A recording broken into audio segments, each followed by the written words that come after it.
Hello, everyone. My name is Mehran Hegirian, and I'm the Executive Director of Research and Programs at the Bourse and Bazaar Foundation. It is my absolute pleasure to welcome you to this Integrated Futures Initiative dialogue on the role of the GCC states in the Iran-US MOU and the ongoing conflict. We hope today's dialogue will offer somewhat a different conversation, one that complements the many panels and discussions in which all of our speakers are already involved in. Rather than asking for broad assessments of the conflict, we will test three specific propositions and invite our speakers to discuss the GCC's diplomatic role, the future of the Strait of Hormuz, and the prospects for a wider regional dialogue. Before turning to today's discussion, I would like to say a few words about the Integrated Futures Initiative. IFI is a Bourse and Bazaar Foundation platform that brings together experts and practitioners from the 6 GCC states, Iran and Iraq, to examine the region's shared challenges and develop practical pathways for cooperation. Its work is based on a simple premise that the Gulf's security, economic, energy, environmental, and humanitarian challenges are deeply interconnected and cannot be managed sustainably by one state or through bilateral diplomacy alone. This public dialogue is part of a wider Track 1.5 process through which we are consulting regional stakeholders and developing proposals on diplomacy, economic interdependence, the Strait of Hormuz, and the protection of critical infrastructure and economic lifelines on which communities across the Gulf depend. Today's discussion is therefore not intended as a standalone event, but as part of an ongoing effort to identify areas of regional convergence, understand the principal disagreements, and develop practical ideas that can inform future diplomatic engagement. This dialogue is focused on the GCC's role in the current conflict, and we will be organizing a number of dialogues in the near future on other topics, including Iranian and Iraqi perspectives, as well as joint dialogues. Some context for today's discussion. The now paused negotiations between Iran and the US cannot be understood solely as a bilateral process between Washington and Tehran. As developments over the past week, if not the past 5 months, have demonstrated, the GCC states are directly affected by both the outcomes of the negotiations and the continuation of the conflict. They are also playing different roles in shaping the diplomatic and security environment surrounding the process. Qatar remains the key mediator. Oman is central to the Strait of Hormuz issue. Saudi Arabia and the UAE are influencing the wider regional context through their diplomatic positioning, security concerns, economic interests, and differing approaches to engagement with Iran. Bahrain has been extraordinarily active at the United Nations and through multilateral efforts, while Kuwait has maintained a comparatively lower diplomatic profile, even as it has increasingly become a target of missiles and drone attacks. Over the past week, we have also witnessed a significant escalation in attacks on civilian infrastructure. Transportation and desalination infrastructure has been targeted across southern Iran, while critical desalination and energy facilities have also been attacked in Kuwait and Bahrain. These developments highlight a fundamental regional reality that communities in southern Iran and across the GCC share many of the same vulnerabilities. They depend heavily on desalinated water, endure extreme heat and humidity, and rely on interconnected transportation, energy, food, water, and commercial infrastructure. Outside the Gulf's principal urban centers, populations in smaller cities, towns, villages, and islands have faced particularly severe pressures because of the war's direct and indirect consequences. The conflict is therefore threatening not only military and strategic assets, but also the economic and infrastructural lifelines that sustain everyday life across the region. The Strait of Hormuz brings these questions together. It is often discussed primarily as a site of confrontation between Iran and the United States, or as an international shipping lane that must be kept open, but is also a shared regional space on which the economies, infrastructure, and populations of all 8 littoral states depend on. The question is whether a regional arrangement can be pursued that gives all 8 states a practical interest in keeping it open and viewing it as an opportunity to institutionalize regional cooperation in ways that recognize the shared interests of all. Today's session format is somewhat different, as I mentioned. We will organize it around the 3 propositions on the role of the GCC states in the Iran-US negotiations, on the future of the Strait of Hormuz, and the trajectory for regional dialogue. Again, the objective here is not to create a consensus or look for consensus, but to identify where regional perspectives converge, where they diverge, and what those differences mean for the future of diplomatic engagements in the region. We are joined by a stellar group of speakers representing perspectives from across the GCC with a regional outlook. Yousuf Al-Bulushi is the chairman of the Muscat Policy Center. Rashid Al-Mohanadi is vice president of the Center for International and Policy Research. Mahdi Ghuloom is a fellow at the Observer Research Foundation. And my dear new colleague, Khalifa Suwaidi, who is a senior fellow at the Bourse and Bazaar Foundation. Mansour Almarzoqi, director of the Prince Saud Al-Faisal Institute for Diplomatic Studies, was scheduled to join us today, but unfortunately he was called into an urgent government-related meeting. But he has provided us with his responses to all of the propositions, and I will be sharing those during the discussion. For each round, I will ask each speaker whether they agree or disagree with the proposition, and I will then direct a specific question to that speaker and hoping that each will keep their responses below 3 minutes. Once all speakers share their initial comments, I will turn back to each for a brief reflection on what they have learned. We will also follow the same format for the next two propositions and then open for Q&A. So before I take more of your time, let's start the discussion. So round one of our conversation today is looking at the GCC role in the MOU and negotiations. So the proposition that we have is that the GCC states are already playing a meaningful role in the Iran-US negotiation process through Qatar and Oman's direct involvement under the MOU and the indirect influence of Saudi Arabia and the UAE over the wider diplomatic and security environment. I'll first go to Rashid. Do you agree or disagree with this proposition? And do you think that the MOU really creates a meaningful role for the GCC states collectively? And if I should add, is Qatar mediating on behalf of the GCC states as well? Is it carrying the interests of the GCC states in these discussions? So thank you for having me, Mehran. Well, I would say yes, but, and the but is multi-level. I would like to start with the importance of not brushing over the role of Pakistan during this negotiation. Pakistan played a very important role, especially during the hot part of this war, because traditional regional mediators like Qatar and Oman could not and will not play and would not play a role in mediating while being subject to Iranian aggression, missiles, drones, and in Qatar's case, fighter jets. So the role of Pakistan in this mediation is critical, and we should also remind ourselves that it's called the Islamabad MOU. So that's one point. Another thing I'd like to address upfront is related to some of the coverage coming out of the West, from news agencies and from think tanks, and it's a missing part of the war, and that is the success of Gulf militaries in blunting the majority of Iranian attacks. This did two things. One, it of course protected civilians and critical infrastructure, and alhamdulillah, we don't have mass casualty events. Even if we looked at Iranian targeting and intent, there was this intent of causing chaos in Gulf countries. But the second thing, it created this space where in a colder conflict environment, traditional mediators like Qatar and Oman could play and are playing a meaningful role in creating the space. Reading the questions you sent me and going through some of them, point number 5 in the MOU, which is related to the Strait of Hormuz, is now a point of contention and disagreement. So, from the Gulf perspective, that point was designed to give Iran the time to make sure the strait was empty of any threats through demining and making sure. And of course, Iran does not have any demining capabilities. We have to put that out there.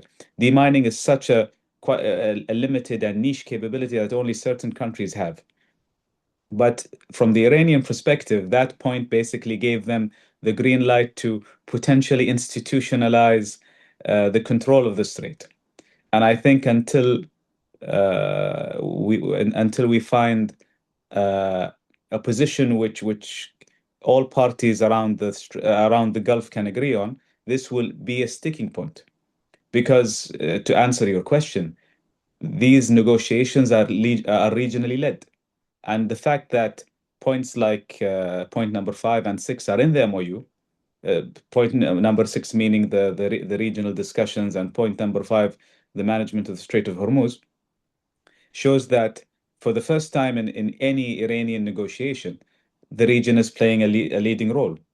And a correction to some perspectives on the exclusivity of Qatar in this case, I can confirm, talking very, very closely to the negotiators, that every key regional partner is involved in these discussions some way or another. The UAE, Saudi Arabia, Turkey, Egypt. In addition to covering the interests of regional actors like Bahrain and Kuwait, who are not directly in negotiations with Iran. Thank you. And I see you gave me the sign to stop, Mahran, so I'll stop there. Thank you very much. It's good to hear your perspective, and we can now complement that with Yousuf's perspective, particularly from the Omani angle. Yousuf, do you think that Oman's role, particularly on Hormuz and in discussions with Iran, give the wider GCC a functional stake in implementing the MOU? Or do other GCC states view Oman as representing their interests in the discussions with Iran?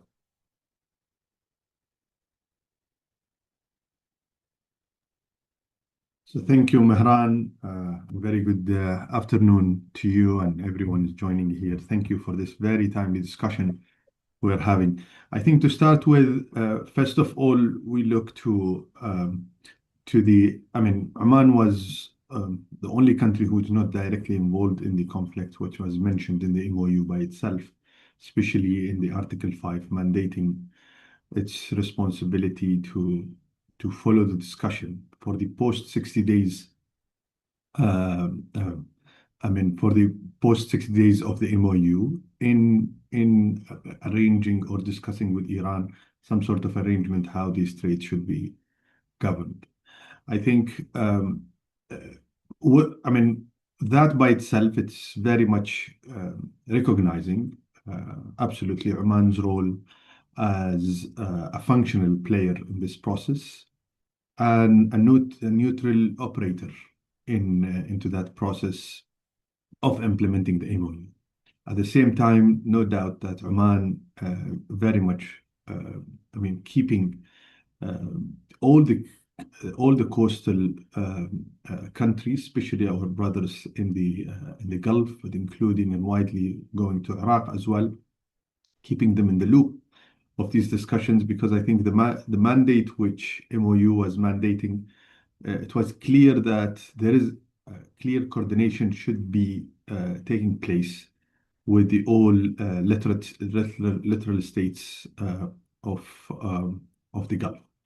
So I think from there, I don't think that we can really take it up to the level that Oman is representing the interest of the Gulf, because I think even as Rashid clearly mentioned, that every Gulf state, they are as well being involved one way or another in this process. But I think the level of collaboration and coordination, which is happening among our states, especially when we see the level of intensity in the calls and engagement between our foreign ministers and our leaders, that's very much telling us the level of coordination which is going on there. But it's not necessarily that all of these interests are packaged to be only presented as an interest of one side of the negotiation. I think widely Oman was taking the step clearly that they are a responsible actor on this. One on the regional, especially on the brotherhood countries and states in the Gulf, but even wider than that, where we were closely engaging and interacting with the international community through the IMO, and that's where the close coordination was happening in opening the southern corridor of the strait. So I think internationalized consensus around how this strait should be worked out, that was as well something to be considered, with a very close coordination with our brothers countries in the Gulf and wider littoral states around in the region. Thank you very much. That brings us to Mansour's point, who shared with us. He argued that yes, to an extent, but he says that basically the GCC says some of them are mediators and some of them are doing back-scene facilitation. And that's basically contributing to an agenda for the negotiations, as well as the coordination and monitoring mechanisms that would be needed for their future implementation. So within this context, he also agrees with both of you in that sense, sense that each state is representing somewhat their own interests and they have an avenue for contributing to this process, but not necessarily viewing it as, let's say, concurrently together. So let's move to Khalifa. Do you agree or disagree with this proposition? And in your opinion, is Saudi Arabia and the UAE helping to create the regional conditions for Iran and the US agreement to move forward? Or do you think their positions are making an agreement more difficult? Okay, first, I think if we go back in time to the very beginning of the war, obviously, and in the run-up to the U.S. strikes on Iran, the GCC had voiced its position quite clearly in the sense that they were opposed to there being strikes in the first place.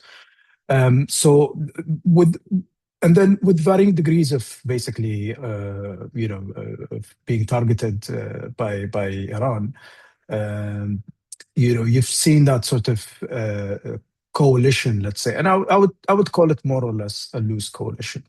Be it through the mediators that are on the scene, Qatar and Oman, but also through back channel diplomacy. And this is where I think UAE and Saudi Arabia have really stepped up. And I cite an example of the Saudi-Iranian peace, the rapprochement as being instrumental in that regard. Although it was called into question recently, but I feel as though there's this idea of complementarity that is not really widely advertised, but it is something mostly, I would say, an unwritten sort of emerging, let's say, convention across the Gulf.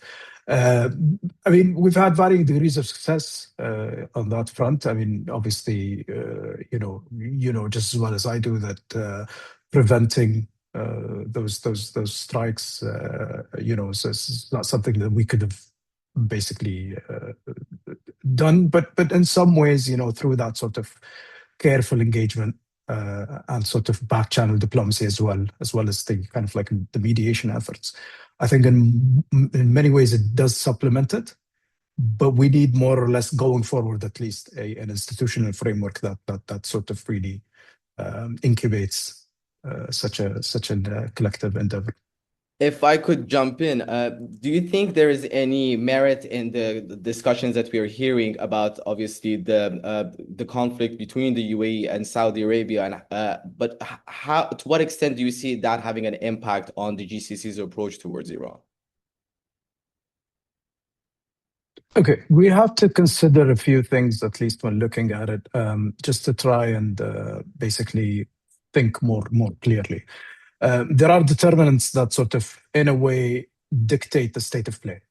In the case of the UAE basically has diversified economically, and it's kind of like, let's say, fiscal break-even price for oil is much lower compared to Saudi, who's obviously, as it's embarking on these wide-scale projects, which had now sort of basically taken like a sort of a backseat sort of in favor of other considerations. But if we think of it as such, then yes, that's one way to look at it. But I'd be interested more to obviously later on, so as not to basically take much of the time, to look at other factors. But I think that's the first factor that comes to mind, is that sort of divergence when it comes to national priorities. And this has a sort of like a spillover effect as far as we're thinking regionally, internationally, and so on and so forth. Thank you very much. Let's move to Mahdi. So Mahdi, do you agree or disagree with the proposition? And how should Bahrain's multilateral activism now and Kuwait's comparatively limited diplomatic role be understood within this context? Is there a meaningful GCC-wide approach, in your opinion, complementing each other, or are we witnessing a more fragmented approach by the GCC? Thank you so much for having me. Am I audible? Yes. Okay, perfect. So I think fundamentally I disagree that we're playing a meaningful role. I think Qatar and Oman's role are as mediators, but not as stakeholders. And I think this is where I kind of disagree with the meaning of what does it mean to have a meaningful contribution to the MOU. I think both countries, Qatar, I mean, have to be kind of applauded for their efforts in terms of the consequence of helping de-escalate the tensions. But if we look at it from a more Gulf-wide view, even I think from a Qatari point of view, it would have been more beneficial to be considered as stakeholders in these negotiations as opposed to restricting it to just the US and Iran. In the end, I think my perspective is that the Gulf countries are have a right to be considered as stakeholders in this conflict because we're on the receiving end of hostilities. And I think that means that we have our own set of demands that perhaps the US does not take into consideration, nor does Iran, in terms of what should come out of this conflict and the kind of the long road to peace. So I think on that front, I do disagree. That doesn't mean I'm discounting, of course, the efforts of the mediators, but I think those two things should be kept separate in terms of having a stakeholder role and having a mediatory role. And I think more to that point, I mean, there's a reason that, for example, when Qatar was under direct hostilities, that it was not involved in mediation, right? But in the beginning of the conflict, and that's because I think from that point of view, Qatar would have preferred to be a stakeholder in any negotiations than a mediator. From the perspective of the rest of the Gulf, like from the perspective of Bahrain and Kuwait, I'm sure that's also the case, where being on consistent receiving end of hostilities means that their perspective of how they should be involved in the US-Iran MOU is more of as stakeholders than in any other capacity. So that's one thing. In terms of kind of Bahrain's multilateral efforts and what I think is partly an unfair comparison to Kuwait, I would say that it just happened to be that Bahrain is now sitting on the temporary UNSC Council for the next 2 years. And of course, it happens to be that Bahrain is also assuming the presidency of the GCC. So I think it was a matter of timing and the right platforms that Bahrain is now elevated to this position of playing a multilateral effort on behalf of the Gulf, whether it's through the UN or other mechanisms.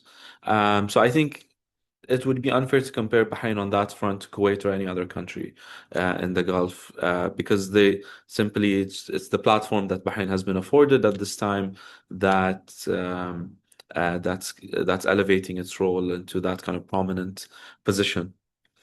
And just to conclude here, I think by and large, I would say that Kuwaiti diplomacy has also been, as well as the rest of the Gulf, has also been consequential to support Bahrain in terms of its efforts on multilateral fronts. So I would just say that I wouldn't compare the two on that front. But you made a point that you compared indirectly Bahrain's position with Qatar and Oman in one way, in a sense that you said Bahrain is representing, at least to some extent, the GCC in these international fora that basically it has taken a seat at. The question would also go back. I want to go to Rashid, and again, this is the point where you can reflect on each other's comments as well. I'll start with Rashid, but also with a question from my own. Does Qatar also distinguish between this distinction between a stakeholder and mediator within its role during those talks? Does it want to be a stakeholder more than the mediator that it has, and is it acting on it? Well, I think it's difficult not to view any Gulf state as a potential stakeholder for what's happening because we've been on the receiving end of missiles and like Khalifa mentioned, we were actively working to potentially stop this war before it happened. It happened.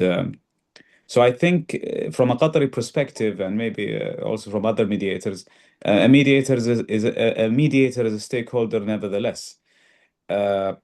And mediators can mediate even if they're not totally neutral, and we see it in many examples. This idea of a totally neutral mediator is usually in theories and peace scholars like to talk about it, but the fact of the matter, everybody has interest. And from a Qatari point of view, the interest is stability. The interest is trying to reestablish deterrence with Iran, because that deterrence obviously failed. Thank you very much. Yousuf, would you like to make any comments? You can also skip. I think, I mean, in terms of really differentiating between the mediator and stakeholder, I think our position this time is a bit different. We are in the MOU mandated clearly as a stakeholder to this discussion. It's less than we are mediating. I think the Pakistani role mainly, and with the support of the Qataris, I mean, into that process, they are more mediating, or they are the real mediator in the room. And that's what we saw either in the signature of the MOU or in the first even technical meeting which took place in Switzerland, where Oman was not a part of that mediation. I think Oman took the responsibility of being the stakeholder from the MOU mandate itself when it was clearly mentioning that. But I think at the same time, I mean, as much as really I agree with what Mahdi was saying, but I think it was, we need as well to bear in mind the question of sequencing. Because if we will be discussing an MOU with all parties related, I mean, it will be just too broad to have a great bargain here. And then it would be very difficult to reach to any sort of an agreement, even, I mean, even an MOU by itself, a memorandum of understanding. So I think if I read it right, I mean, the question was in the mind of the mediator and in the MOU by itself. So the MOU is not an agreement. It was just to unlock the road for different negotiation tracks to start. And a part of that as well, it was recognizing for a regional discussion. And that's very much clearly taking in consideration that the region is a stakeholder to a lot of these discussions. So I think that is there. Maybe in the MOU they were not in the room, but it was enabling clearly all the division of labor needed for these discussions. So the MOU, for example, was not talking that US and Iran themselves, they will go and speak about the regional stability. It was very clearly mandating that there is a separate track. And I think the brothers in Saudi was clearly initiating something like that. But now with whatever we are seeing in whatever development we are seeing among these multiple track are not helping for other process to start. And I think here I want just to make a point of it was maybe the process was designed in a way that multiple track or compartmentalizing those tracks to complement each other would be a way to solve the bigger issue. But unfortunately, what we are seeing that this did not work clearly, and a fall of a discussion in one article, it really impacted the entire MOU from sustaining. Great, thank you very much. Yes, there aren't much shared understanding about this MOU. That's the issue that we're all facing. But also my reading is that actually in point 5, aside from Oman, which directly gets a say on the future of the Strait of Hormuz within the text of the MOU, I think it's also made it very clear in the sense that it said all other littoral states of the Persian Gulf should also be part of these discussions on the future administration. So I think the text itself is very important, but obviously we have different interpretations from each side. Khalifa, to you, do you have any reflections on what we heard? Yeah, just to quickly jump in, I mean, I feel as though, by sort of like as per the misfortunate kind of like situation, yes, I mean, we could, I mean, I don't think of like being a stakeholder and a mediator as seemingly sort of antithetical. I think you are gonna sort of try to mediate or basically play some role kind of in that capacity, because you're driven either by domestic determinants, I mean, and international credibility and prestige, etc., and all these things. And this is like commonplace that we find in the sort of study of mediators. But I mean, I think all Gulf states basically have a stake in what's in what proceeds, right? But then again, there comes the question as to whether we perceive of ourselves as stakeholders, but what about the warring parties? Do they think of us as stakeholders, or do they think of us as more or less sort of something that is not as like kind of like akin to having, or countries that are worthy of having a stake in the conflict, despite being bombarded, to the point where civil infrastructure is being targeted as we speak. Thank you very much. Mahdi? Yeah, I mean, I've seen many of these live shows where someone says, "Well, sirens are sounding off now." But I think it's notable to highlight that, as we're speaking as well, sirens are sounding in Kuwait and Bahrain, and I think this just kind of brings more to the point that what everyone's saying here, which is that everyone is a stakeholder in kind of what emerges from this negotiations between the US and Iran. I'm now more convinced of the opinion that the mediator role can also be described as stakeholder role after hearing the comments from the fellow participants, though I still think there is some distinction that is also noteworthy.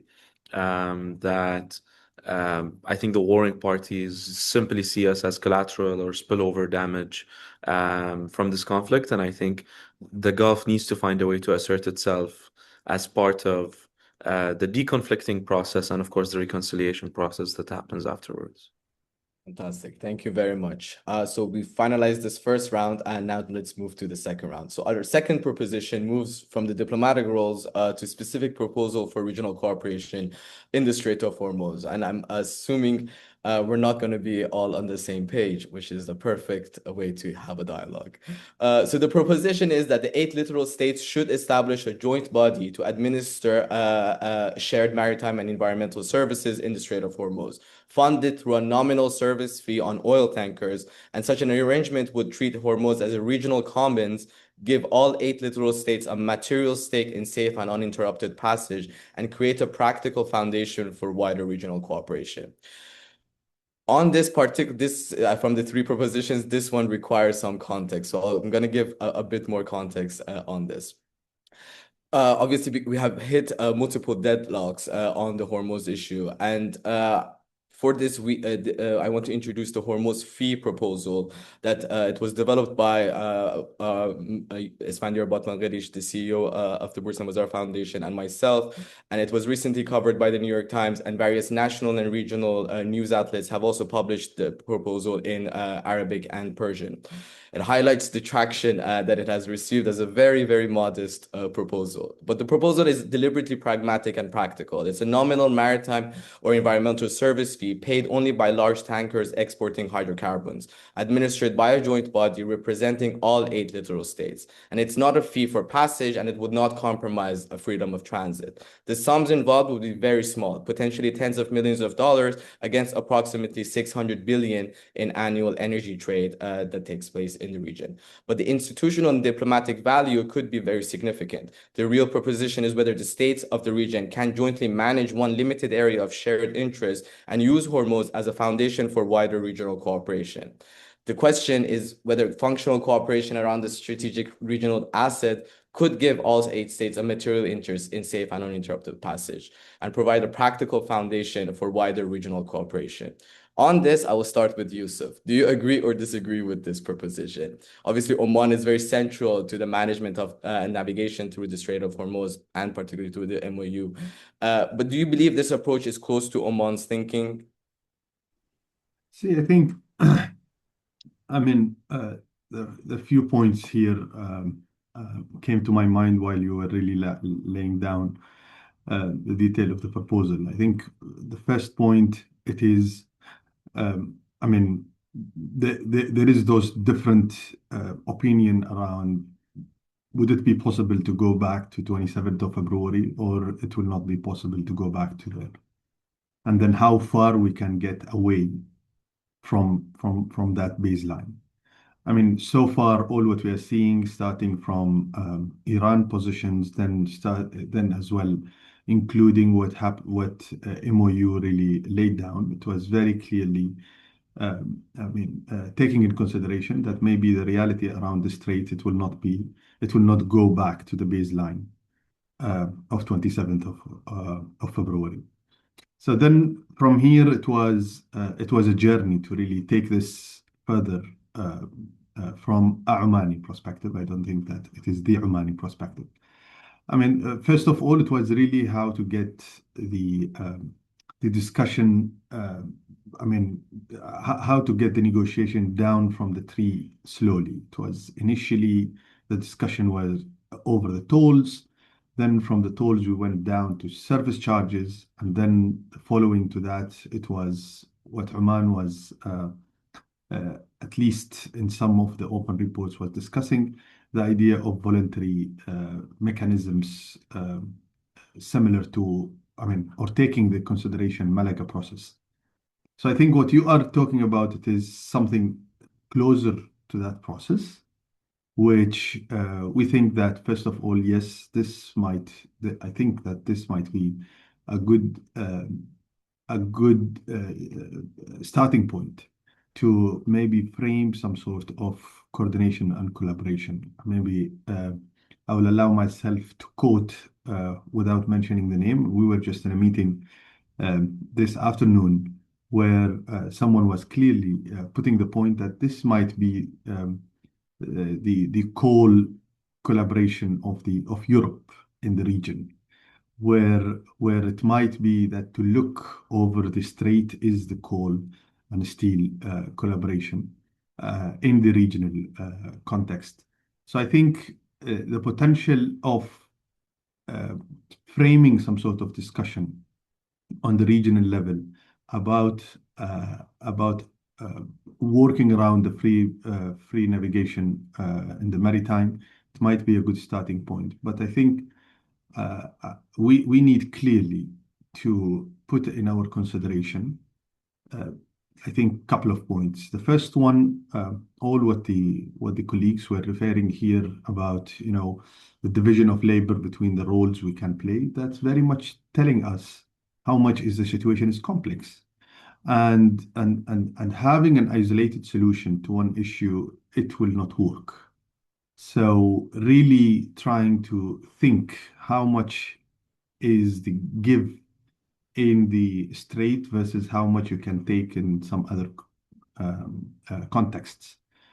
Not only that, but I wanted as well to clearly mention that earlier we were talking about Strait of Hormuz. Starting from yesterday, we're seeing this emerging potential risk on other straits, and keeping in mind the responsibility of any precedent we will create, which might be as well replicated somewhere else, like the raising tension around Strait of Bab el-Mandeb, that should be kept in mind closely. So, and I think that is now even widening more and more and making the picture more and more complex, because more stakeholders and more dynamics are just being infused in this discussion.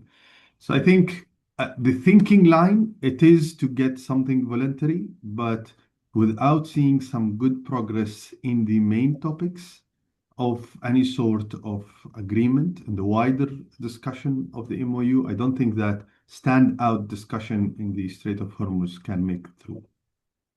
Fantastic. Thank you very much. Khalifa, I'll turn to you. How do you think the GCC would view such a proposal in terms of a nominal fee to be added in the Strait of Hormuz, particularly from the UAE perspective, as one of the countries with the biggest ports, let's say, in the region? Do you think there is an opening to consider this, or it's flat out rejected? I wouldn't say it's flat out rejected, nor it's neither. I would say, because I think the allure of doing business in the region is basically doing business at basically no cost compared to other parts of the world. So I was in Brussels last week, and I think we spoke briefly about this, and I said, I met someone from the logistics kind of shipping or works in the logistics and shipping side of things, and he was telling me that the gentleman was telling me that people or businesses, and especially investors, and as a kind of like the largest recipient of FDI in the Gulf, that being the UAE, and other Gulf states that hope to kind of diversify along those kind of lines, are seeing sort of a kind of like a really declining appetite amongst investors to basically entertain the idea of there being a toll charge or a fee or whatever. But if even that body was to be established, the prerequisite for having such a body, or be it an institution or otherwise, is for there to be some modicum of peace and stability in the region, and then number two, which is the biggest obstacle of all, for the trust. And I wouldn't say trust. I mean, trust would be too generous, but for there again to be a semblance of coexistence. Because we on the Gulf, we're basically we've got our guards up, our collective guards up, right? Because as we speak right now, we're being targeted. I mean, 3-4 months ago it was the UAE. Now it's Kuwait, Bahrain, and also Jordan. So amidst this absolute state of mistrust, I don't see such a potential like for an institution to kind of like really take shape. However, that does not negate that this could be a point of discussion for the future. I'm wary of time constraints, but I'll revisit the point on the steel and coal, integration at a later stage. But I'll keep it at that for now. Thank you so much. Thanks for mentioning the European Coal and Steel Commission. It also in our proposal we refer to this, and it's really the analogy. It's mostly about how the European experience about war and post-war regional integration comes to focus, in a sense that if a war could end and we can create a form of economic interdependency, how can that contribute to, again, minimizing the impact of another conflict in the future? On this note, I would also mention what Mansour shared with me. He said that no, it cannot be he does not agree with this proposition. He believes that the Strait of Hormuz can only be one of two things: an international waterway open for the freedom of navigation, or a waterway hijacked by Iran, in which case it will become a ticking time bomb waiting to explode at any moment. So in his opinion, no arrangement basically is acceptable if it basically gives Iran a say. But unfortunately, he's not here for me to push back on him to say, what if then it's not giving Iran solely a say in this, but rather it's viewed as a 8-member regional institution. So since he's not here, I'll move to Rashid, so maybe he would be able to respond to this question. And obviously, please first tell us if you agree or disagree with the proposition. Well, I neither agree or disagree on the proposition. I know it's against the debating ethos, but let me first address something very important. We've seen a lot of proposals being shot around on how the strait should be managed post the conflict, but I think all of these proposals fail to do one thing, is to tell us what is the real underlying interest with Iran related vis-a-vis the strait. And it is not a security concern, even though if we listen to Iranian narratives, we would imagine that the Strait of Hormuz was used to attack Iran. The majority of the attacks came out of 2 aircraft carriers in the Arabian Sea, and the majority of air tanker refilling fleet, mostly positioned in Ben Gurion, and by the way, being repositioned again in Ben Gurion. So the Strait of Hormuz is not a security threat. The Strait of Hormuz is 2 things for Iran in this conflict. One, it was leverage to, conduct as much economic pain towards the world to, convince everybody that war was too expensive. 2, and I think this was maybe an afterthought, is a way to extract rent out of the control of the strait. And I would imagine that, so putting this as a central core assumption. Any arrangement that would not address these two things to the Iranians will be shot down, and we've seen that with them pushing back on the MOU by targeting ships. In terms of a viability of a regional coordination mechanism, I think so. I'm more yes than no, Mahran, regarding the mechanism, because we have a working template, and that's the Strait of Malacca, briefly mentioned by Yousuf, which is a mechanism by all littoral states to manage the strait in four aspects: navigation, security, environmental cleaning, and I forgot the fourth one. But there are services that these countries provide. The issue I see with trying to implement such a mechanism is coming back to the beginning of my point. I think anything that does not address these two things for Iran will be pushed back. And on the other side, the Gulf, and not only the Gulf, the entire world would not agree that this strait is taken hostage. Another reason is because Iran, on the other side, does not have the capability to provide these services. Most of the navigation, search and rescue, environmental cleaning is done by Oman. And having discussions with some Omani interlocutors, they pay from the Omani public money tens, if not hundreds of millions of dollars in providing these services. But it does not mean we can't devise something. But from an analytical point of view, I think anything that is short of taking the strait hostage, until now at least, it depends on what effects the current exchange happens on Iranian strategic calculus, will be pushed back by the Iranians. Thank you very much. Let's move to Mahdi, please. If you could share your reflection on this, and if you really believe an institutional approach to this would be acceptable to the GCC states. Yeah, okay, so the official positions are, of course, for freedom of navigation in the strait without cost borne by anyone. And I think that's probably the position that the Gulf states are going to stick to for the long haul. But if we're kind of going to go on assumptions of what could work, I would say a few things. So one is it's the sequencing, right? It's the fact that this kind of proposal would work after probably years of trust building amongst the Gulf states and Iran, and I think it was Iraq that was mentioned as part of the proposal as well. So I think it's not something that could build trust. It's something that would come on the back of trust building. So it's something that would cement a process that has to come in place after a period of deconflicting and then reconciliation. So it's something that would happen way more in the future than in the immediate term, if it's something that's going to be entertained. The second thing I want to mention is that this illusion that Iran kind of controls the Strait of Hormuz is exactly an illusion.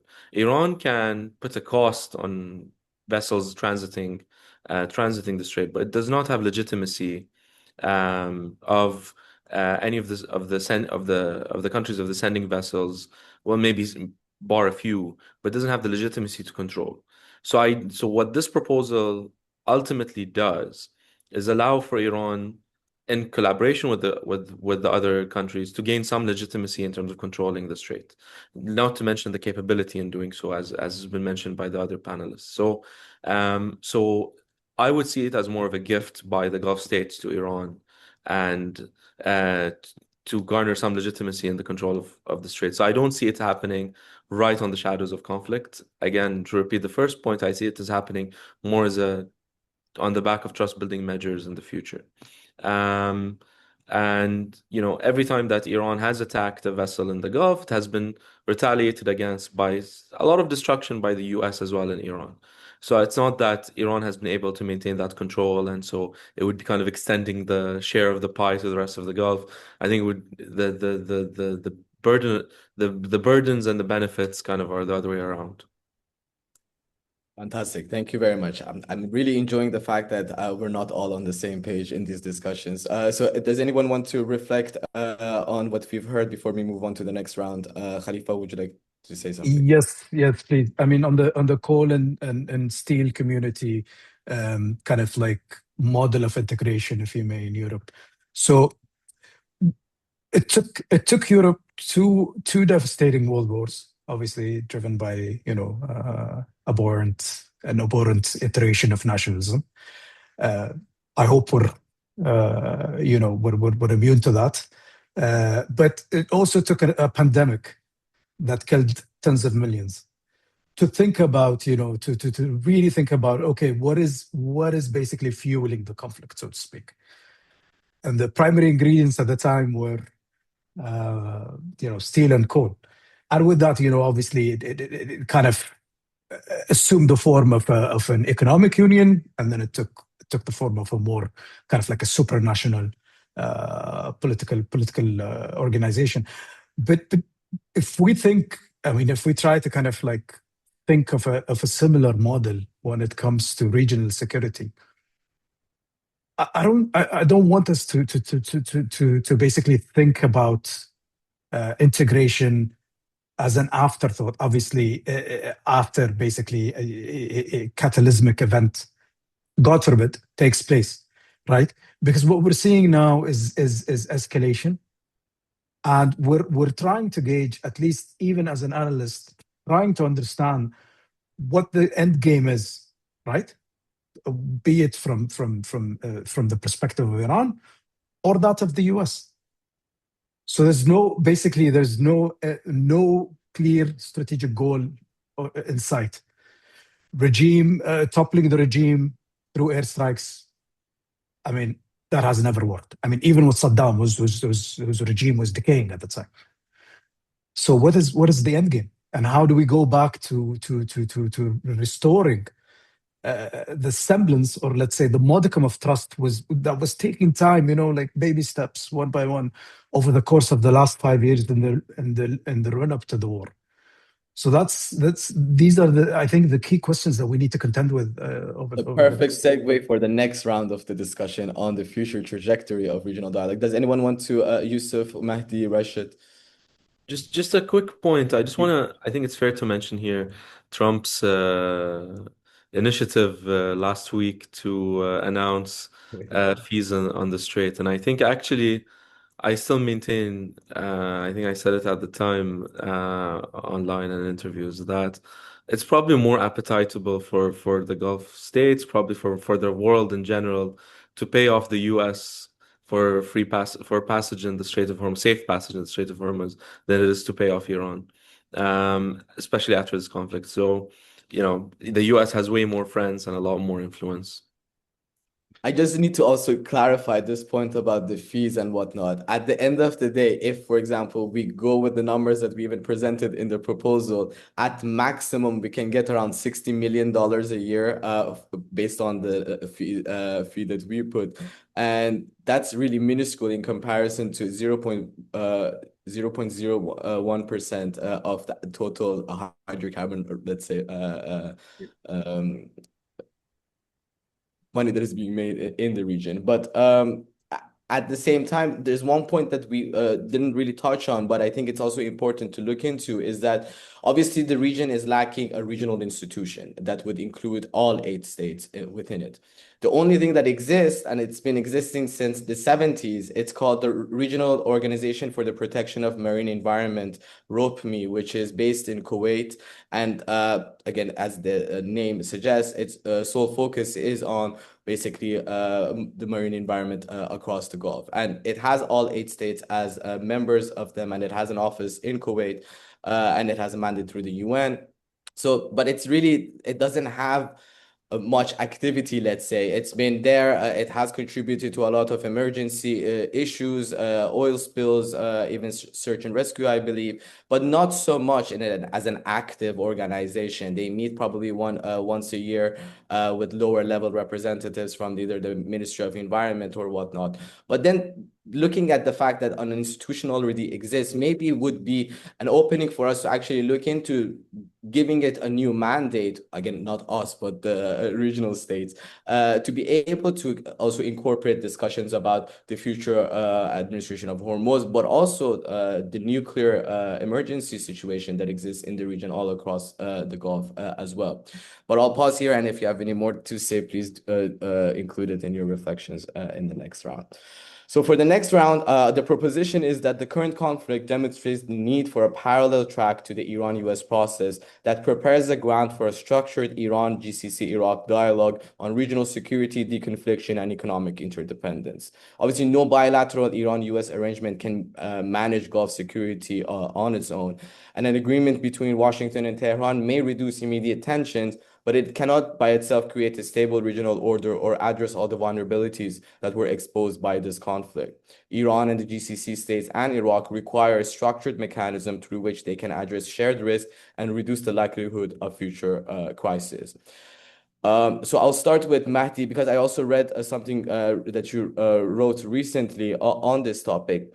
How do you see economic integration playing a role within the future trajectory of these dialogues and diplomacy that we're looking at? Thank you so much. I think by and large, economic integration can spill over to other areas of cooperation. That's traditionally the mindset that most, I think, analysts and academics have, that, you start with collaboration and cooperation on an economic level, it spills over to political and security level in the future, because just the economic incentives are stronger than other incentives. But I think here it's a bit different, because I think the situation we have now is an active conflict. And I think the first step would have to be some form of cooperation to diffuse security hostilities and those form of tensions.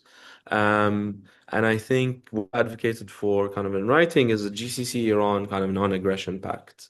But that requires kind of goodwill on the part of Iran, but then also kind of the reciprocity to welcome kind of sitting down and de-escalate on the part of the Gulf.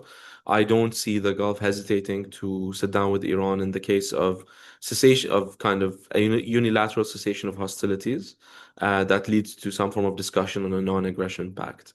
Now, the big problem is that, which I think has been hinted at throughout this discussion, is it's not clear to me that the Gulf has been able to convey a message of deterrence to Iran that incentivizes it to sit on the table with us.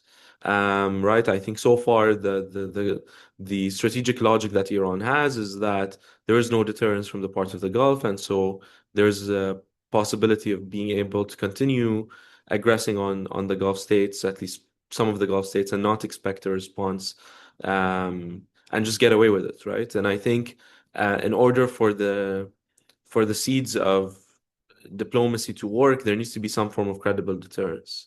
How that emerges without the Gulf actually actively participating and retaliating against Iran, I'm not sure. But I think there needs to be some form of credible incentive for Iran to even show goodwill and want to sit on a table with the rest of the Gulf, especially since I don't think that first phase would consist of economic integration. It would simply consist of security, kind of non-aggression, and then hoping for future reconciliation. That's what I've been advocating for. Fantastic. I was listening to Iranian Foreign Minister Araghchi's he did a long form interview the other day. It was around 2 hours, and in it, for example, he explains the strategy and the decision-making process that went behind attacking the GCC states.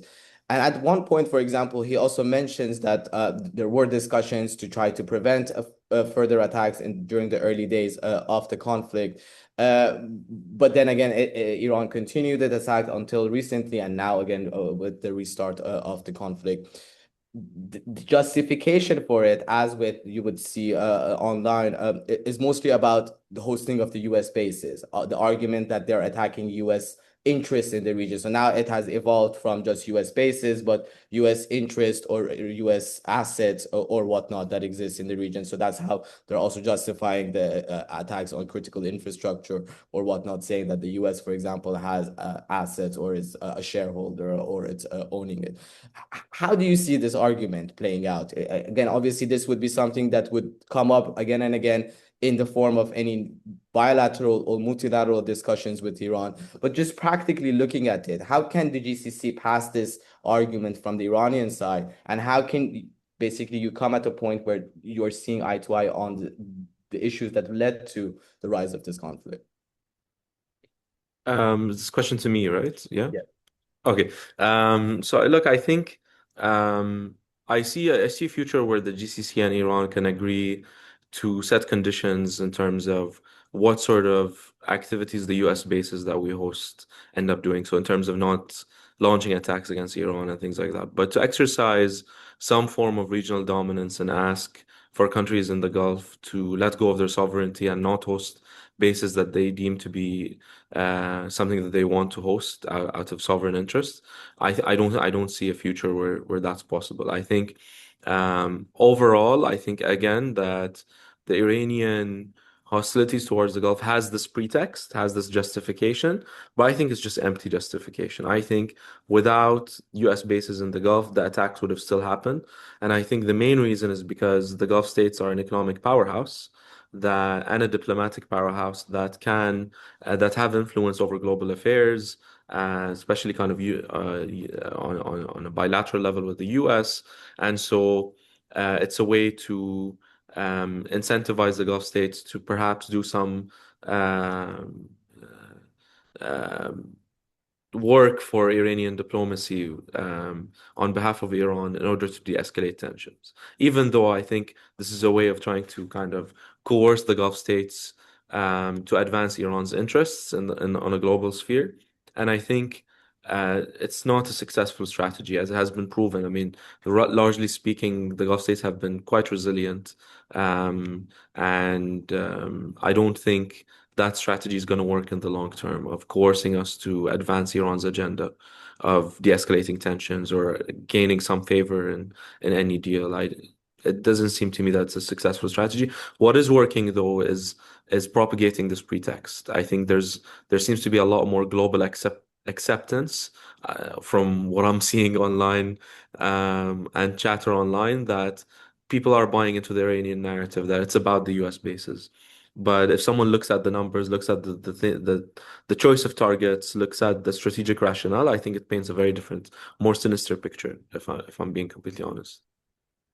Thank you very much. I'll turn to Rashid. So obviously you've been involved in following up the mediation efforts that have been ongoing. Do you see that the end point within these discussions is this arriving at a point of regional dialogue that would be inclusive of Iran, Iraq, and the GCC states again as the end point of all these mediation efforts? Well, when in a perfect world, yes, you would have regional inclusion and dialogue, and everybody will go around the fire singing Kumbaya. But like Khalifa mentioned, unfortunately, these regional architectures come out of wars. And we hope that we don't repeat the mistakes of Europe. Europe lost 30 to 40 million of their sons and daughters to reach this sort of equilibrium, which is still not perfect because now you still have war in Europe. I think the issue the Gulf states have, so let me answer one question. I think the Gulf states are willing and want to go into this regional dialogue to discuss grievances and next steps. We see this through the rapprochement between the Saudis and the Iranians. We see this through the diplomatic engagement of countries like Qatar, the UAE, and Oman. We see with Gulf and also looking at Gulf engagement with Iraq, trying to stabilize Iraq through investments, connectivity. Even though, by the way, Iraq, was the source of a big chunk of attacks on the Gulf states. I think the true issue is Iranian intentions in this space, and I'd like to take us back to 2019. 2019, in the same year, ships off of Fujairah were attacked using mines. this Saudi oil infrastructure in Libgig was attacked. And in the same year, in the UN General Assembly, the president of Iran went and talked about the Hormuz Peace Initiative. So in the same year, we had both sides of the Iranian argument. And I think, and it shows, a long history of this duality between actual policy decisions and narratives. And like Mahdi said, unfortunately, the Iranian narrative is being bought because of multiple reasons. One is the general dislike of a lot of people to President Trump and to the Israelis, but also because people like the underdog argument and Iran is under, and of course, like we mentioned, the Gulf states were against this war initially. So until Iranian policy becomes at least close to Iranian narratives, we slowly close the gap. I don't think any dialogue would continue. But like I said, I think the exchanges, unfortunately, would help, reduce this gap. But until this gap is reduced, any regional dialogue will be, not it won't reap any benefits, at least in the short and medium term. Thank you very much. You are fully aligned, I would say, with Mansour's comment. So I will read Mansour's response as well. He said he doesn't fully agree or disagree with this proposition. But he says the heart of the problem is that Iran never honors a deal and its words are completely divorced from its actions. Each time we make an effort to reach an agreement, Iran uses it to prepare for the next attack. Many circles of power in Iran do not want to reach a regional international arrangement by means of which Iran will become a normal country, reintegrated into the international community and economy. Many centers of power inside the Iranian regime benefit from being under sanctions and being supposedly unnormal. Therefore, there can only be one way forward: deterrence on one hand and diplomacy on the other, as deterrence is most effective when it is coupled with diplomatic engagement that can anchor its benefits and institutionalize them in regional and international frameworks. So in his opinion, obviously diplomacy matters, and I think it really did matter, particularly the diplomatic engagement since 2018, 2019 until now, before the war. And if we didn't have those engagements, I'm somewhat sure that we would have seen a much more severe consequences of these attacks or the severity of the attacks themselves.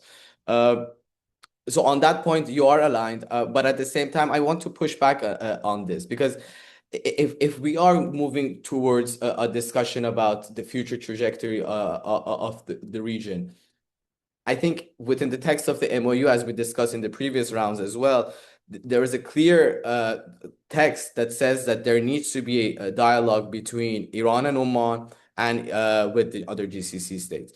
It is obviously within the point 5 of Hormuz issue, but then the point 6 immediately afterwards is about the investment fund, the potential investment fund, the $300 billion figure that it's being discussed.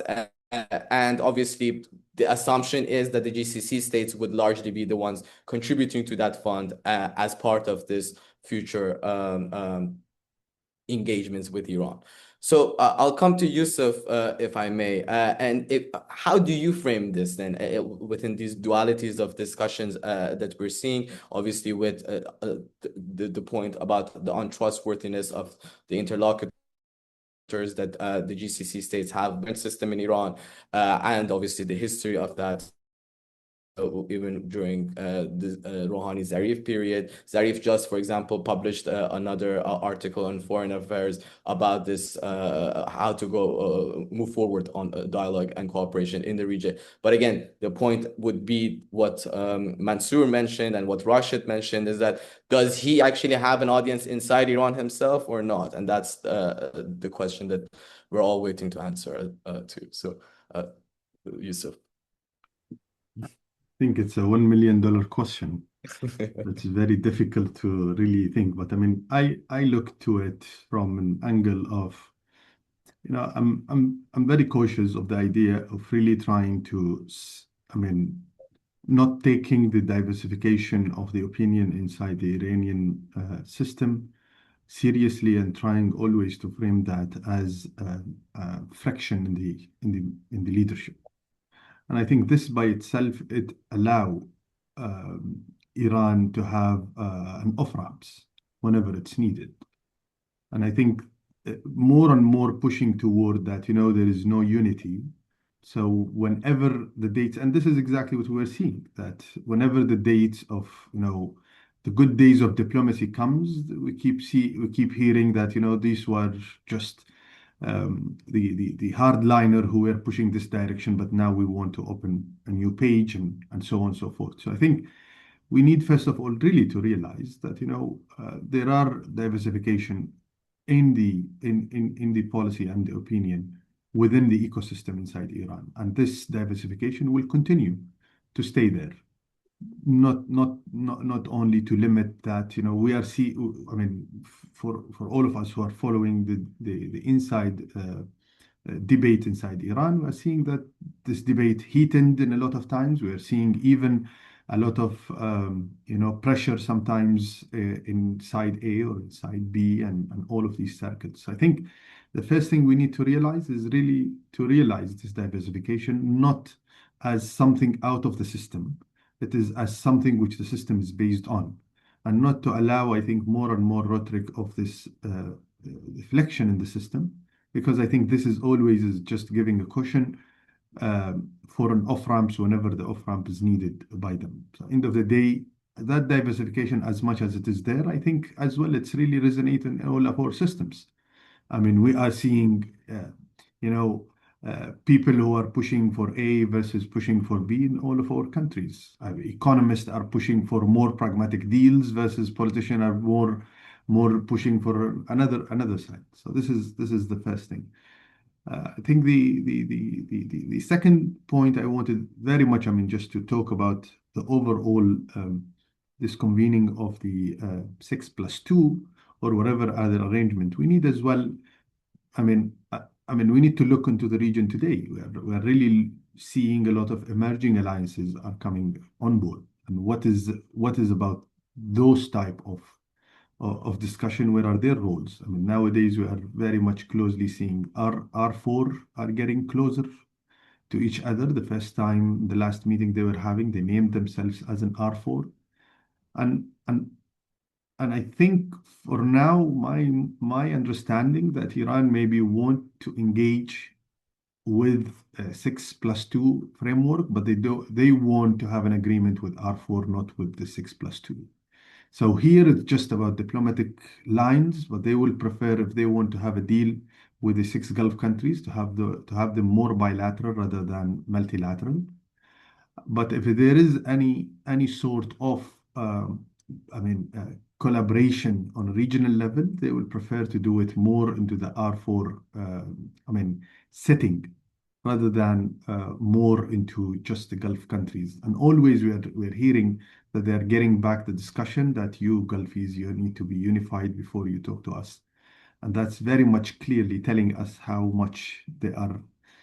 And I think if we really even pen in the point that, this unification of the Gulf, it's not about unification. It's really about the diversification of the positions, and that's allowing more and more positions for all of us to really take. So rather than we are very much using how much there is a fraction in their system versus they are using how much there's a fraction, I think no, this is very normal that we have all of these difference of opinions.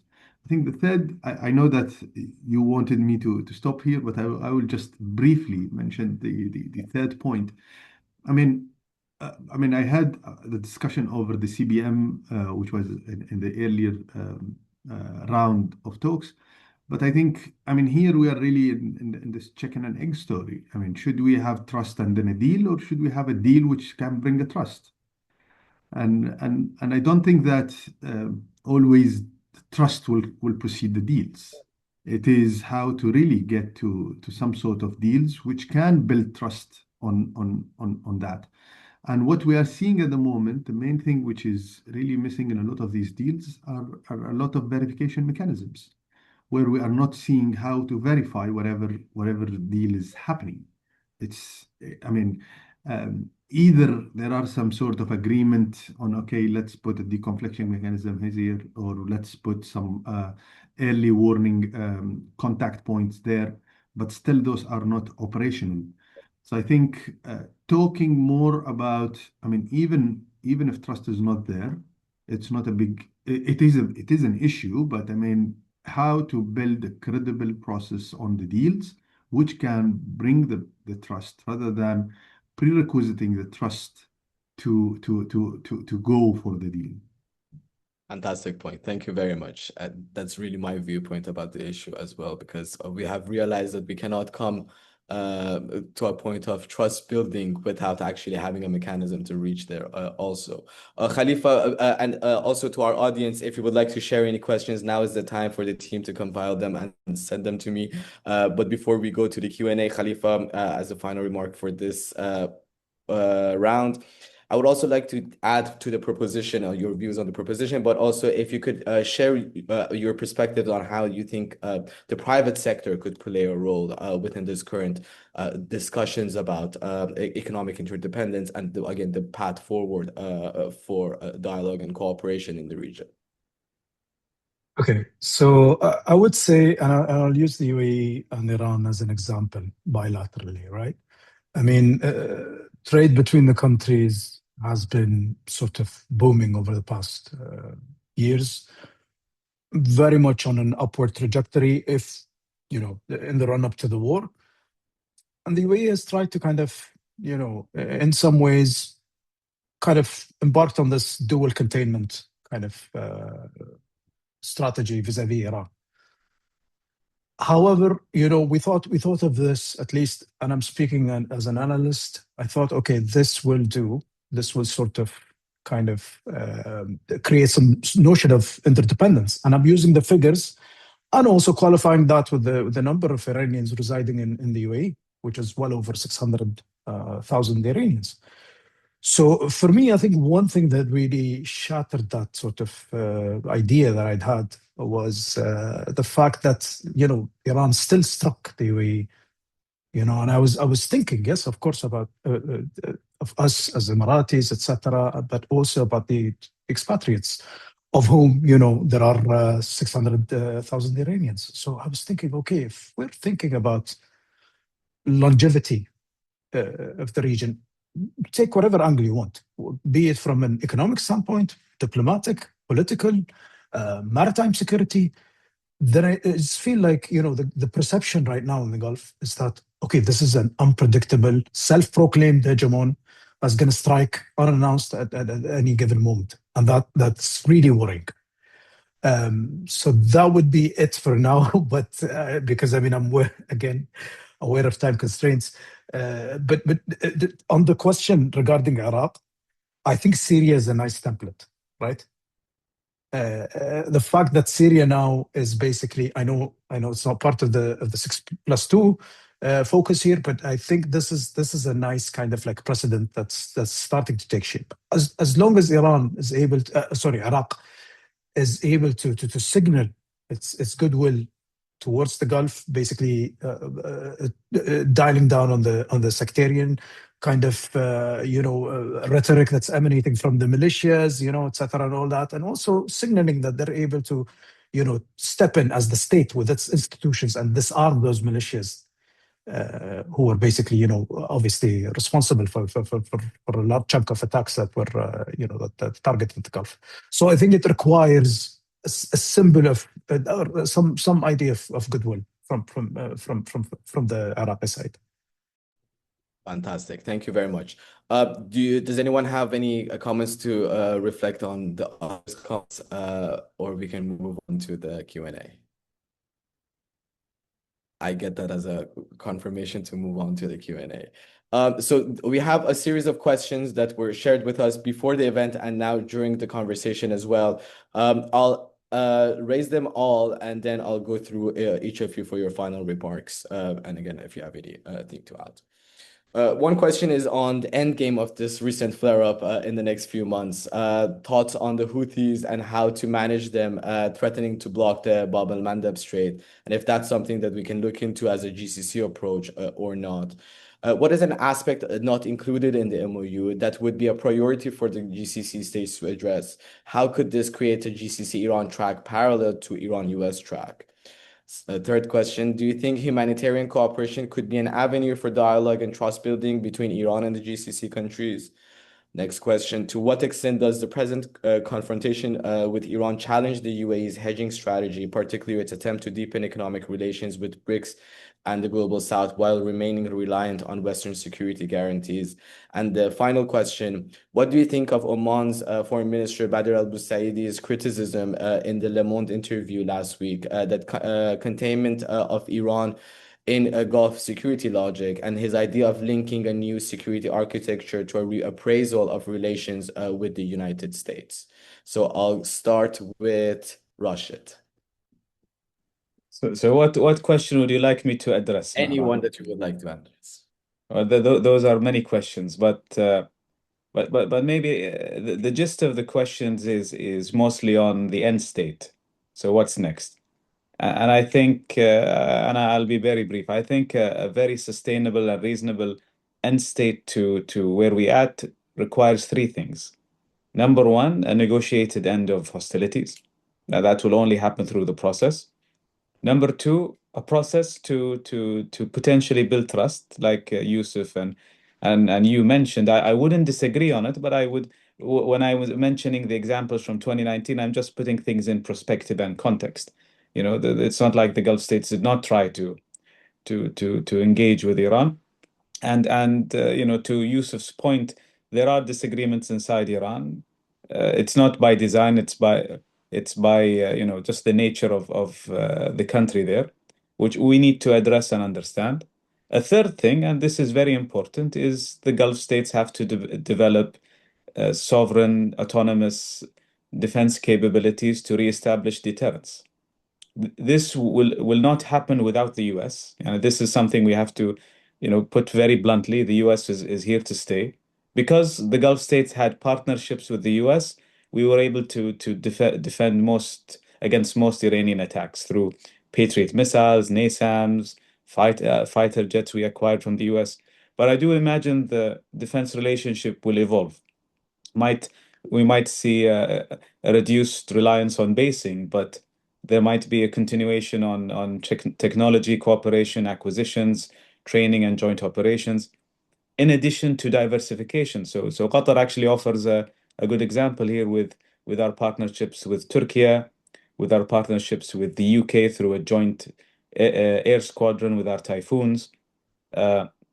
So the third part is very critical because I think this was mentioned by Mahdi. Without a credible deterrence, a stable end state is not achievable. And I'll end at that. Thank you very much. Let's move to Yousuf.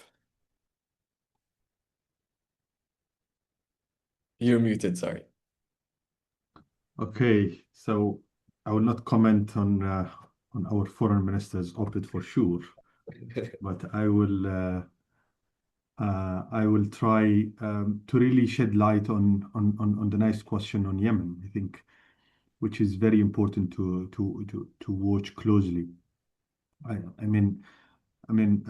think the development which we are looking at there, it's very much worrying development. All what we are seeing so far since these statements started coming and the escalation ladder started its journey, that's telling us that majority of the back channeling are not operational. So I think I want this to be very much linked to that, you know, this question over the maritime and freedom of navigation is not only limited to Strait of Hormuz, and it's not only a discussion which should be around Gulf and Iran. It is a problem which can really be replicated in a lot of other places. But that as well, it's very much linking the discussion that one thing we can do for now, at least, that how to caution the current escalation ladder. And I think because so far I think a lot of indications are really indicating that the situation can become more uglier than what we saw. And if there is an urgent thing to do now, it's really to caution this escalation ladder through one, try to really not allow this conflict to go, to open a front in Yemen, to continue escalation through Iraq, or to do whatever is the process on the other regional context, and try really to encapsulate that issue to stay where it is at the moment. Although I think the chances are not that big, but still I think we need to continue giving it a try. And I think one thing in that, it is really to keep the mediator still interested in mediating this process, because I think without them we would be really in a very worst position than we are at. So I think that those are the 3 points. It's really the connectivity of the issues to the new fronts, which is very much worrying, and it can really prolong the process, and it can start some new fronts which will not be ended by ending of this war. So I think that can really push us back very much. And I think Yemen is the most potential place at the moment. Thank you so much. Mahdi? Yeah, I would just kind of reiterate that I think one of the questions was about whether a lasting agreement would see a reduction of US bases. I think that's a scenario that's very unlikely to come from an initiative on the part of the Gulf. I think if the US has a reconsideration of whether these bases are useful, that's a different discussion. But I think ultimately, this concept of deepening collaboration with the US, deepening collaboration with US allied partners for defense and security, I think that's probably the way that the Gulf is going to go ahead. A few years ago, I think the threat from Iran used to be partly hypothetical, partly kind of scenario building. Yes, of course, there was strong evidence of interference, strong evidence of intent, of wanting to harm the Gulf, but it was never really a kinetic war or kinetic hostilities until maybe just recently, and definitely during the 40-day initial of the war, and when they struck Qatar last year. That threat has now become a reality that's going to be persistent in Gulf policy-making mindset for the foreseeable future. And I think this is one of the things that this war has set us on an irreversible path, which is, yes, any kind of deal is possible, but it's possible on the backdrop of seeing the other side as a threat that's supposed to be contained, that's supposed to be negotiated with diplomatically, but not eliminating that threat perception. That would be my 2 cents. Fantastic. Thank you very much. And Khalifa, you're muted.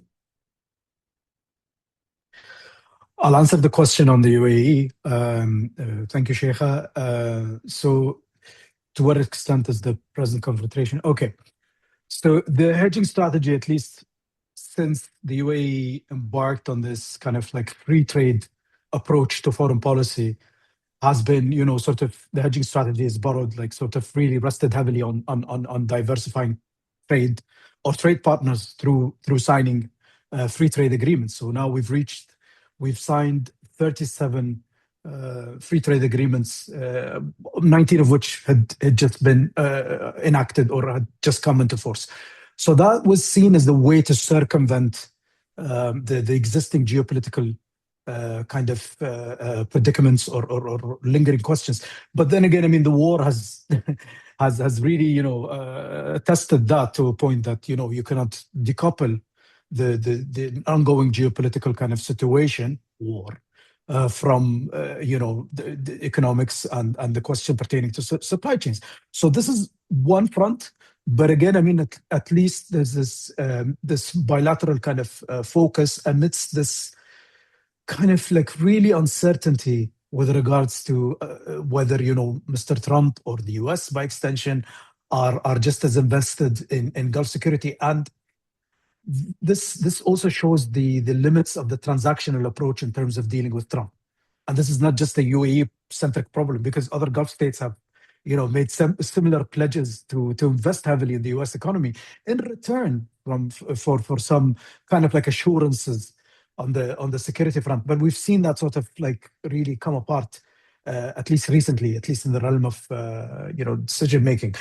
So, I mean, I feel as though, yes, I mean, the hedging strategy is not a foregone conclusion, but it's taking like sort of like there was the geopolitical iteration of it, and then there was the geoeconomic kind of like iteration of it, and so on and so forth. It's a work in progress, but the war really necessitates like sort of like really adding more strings to your bow.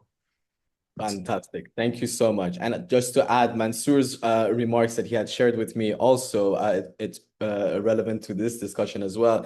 He said we need to work with Washington to restrain Israel and Iran and achieve stability. But there's a lesson of what's been going on in the past, and that is it is unwise to trust the friendship of America, but it is also imprudent not to seek it. That's his lesson from the past few months. And he ended with a very positive note that I would like to also end this session as well. And it was that from religion to poetry to music to family ties, both sides of the Gulf share so much. So the lesson is that the shared history and culture can play a powerful role in developing mutual understanding in this post-hegemonic Iran moment, which no doubtedly will come sooner or later. But the work needs to start today. So thank you. Hopefully we can start that work together, and we can aspire for peace in this region. Again, thank you very much for all of you, for Khalifa, Rashid, Yousuf, and Mahdi for joining us, and for Mansour for sending his remarks. Hopefully we'll see you all very soon. And thanks to our audience. Thank you so much, Mahdi. Thank you. Thank you, Mehran. Thank you, guys. Thank you. Thank Mahdi. you. Bye-bye. Thank you. Thank Have a good day. Bye.